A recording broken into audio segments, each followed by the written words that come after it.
পতিত আওয়ামী সরকার আবার বাংলাদেশে ব্যাক করার জন্য আমাদের পার্শ্ববর্তী রাষ্ট্র ভারতের প্রধান থেকে শুরু করে একেবারে সচিব সাংবাদিকদের পর্যন্ত এই বাংলাদেশের বিরোধিতা করার জন্য মিডিয়াতে নামায় দিয়েছে, ঠিক কিনা ভাইয়েরা আমার? ভারতকে বলবো, এই বন্ধু রাষ্ট্র হলে বন্ধুর মতো থাকেন, এই দেশকে আর রক্তচোষা কাকলাসের মতো এই দেশকে আর চুষে খাওয়ার চেষ্টা করবেন না।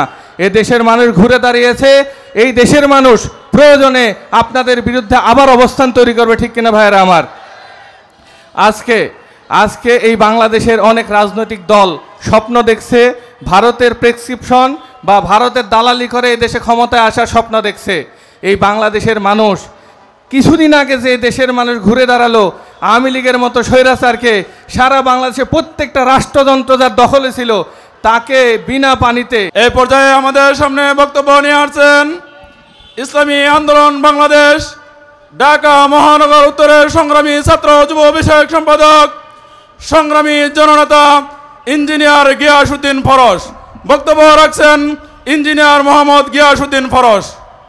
আসসালামু আলাইকুম রহমতুল্লাহ বারাকাতুহু।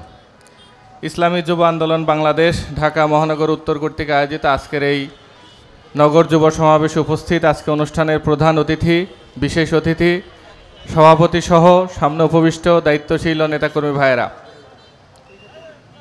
গত যে 2024 সেশন গেল, এই সেশনে জুলাই বিপ্লবে আপনাদের অবদান সহ পুরো বছরে ইসলামী যুব আন্দোলন বাংলাদেশ ঢাকা মহানগর উত্তরকে আমি বলতে চাই, কেন্দ্রীয় কমিটি যদি দ্বিমত না প্রকাশ করে, ঢাকা মহানগর উত্তর প্রত্যেকটা কর্মসূচিতে প্রথম স্থান অধিকার করেছে।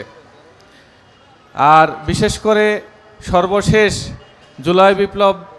জুলাই আগস্ট বিপ্লবের সময় আপনারা যে অবস্থান নিয়েছিলেন এবং পীর সাহেব চরমনাই হুজুরের ডানে বামে সামনে পিছনে আপনাদের অবস্থানের প্রতি কৃতজ্ঞতা জানাচ্ছি। সংগ্রামী ভাইয়েরা, আজকে এই বাংলাদেশ স্বাধীনতার পর থেকে যে বা যারাই ক্ষমতায় ছিল সবাই বিদেশি প্রভুদের প্রেসক্রিপশনে এই দেশ চালানোর চেষ্টা করেছে, ঠিক কিনা ভাইয়েরা আমার? আজকে দেখেন, আওয়ামী লীগ যখন ক্ষমতায় ছিল টানা 15 বছর থেকেও শেষের দিকে এসে নিজেদের যে কাজগুলো করেছে, যেমন মেট্রো রেল, এই যে পদ্মা সেতু সহ যে সকল কাজ করেছে, এই ঢোল পিটানোর জন্য ব্রোকার মানে দালাল নিয়োগ দিয়েছিল বিদেশের মাটিতে, ঠিক কিনা ভাইয়েরা আমার? আজকে ঠিক পতিত আওয়ামী সরকার আবার বাংলাদেশে ব্যাক করার জন্য আমাদের পার্শ্ববর্তী রাষ্ট্র ভারতের প্রধান থেকে শুরু করে একেবারে সচিব সাংবাদিকদের পর্যন্ত এই বাংলাদেশের বিরোধিতা করার জন্য মিডিয়াতে নামায় দিয়েছে, ঠিক কিনা ভাইয়েরা আমার? ভারতকে বলবো, এই বন্ধু রাষ্ট্র হলে বন্ধুর মতো থাকেন, এই দেশকে আর রক্তচোষা কাকলাসের মতো এই দেশকে আর চুষে খাওয়ার চেষ্টা করবেন না। এ দেশের মানুষ ঘুরে দাঁড়িয়েছে, এই দেশের মানুষ প্রয়োজনে আপনাদের বিরুদ্ধে আবার অবস্থান তৈরি করবে, ঠিক কিনা ভাইয়েরা আমার? আজকে এই বাংলাদেশের অনেক রাজনৈতিক দল স্বপ্ন দেখছে, ভারতের প্রেসক্রিপশন বা ভারতের দালালি করে এই দেশে ক্ষমতায় আসার স্বপ্ন দেখছে। এই বাংলাদেশের মানুষ কিছুদিন আগে যে দেশের মানুষ ঘুরে দাঁড়ালো আওয়ামী লীগের মতো স্বৈরাচারকে, সারা বাংলাদেশে প্রত্যেকটা রাষ্ট্রযন্ত্র যার দখলে ছিল তাকে বিনা পানিতে বলবো এটা, তার কারণ আপনারা এই আন্দোলন 5 মাস 3 মাস পর্যন্ত করানোর সময় নেয় নাই।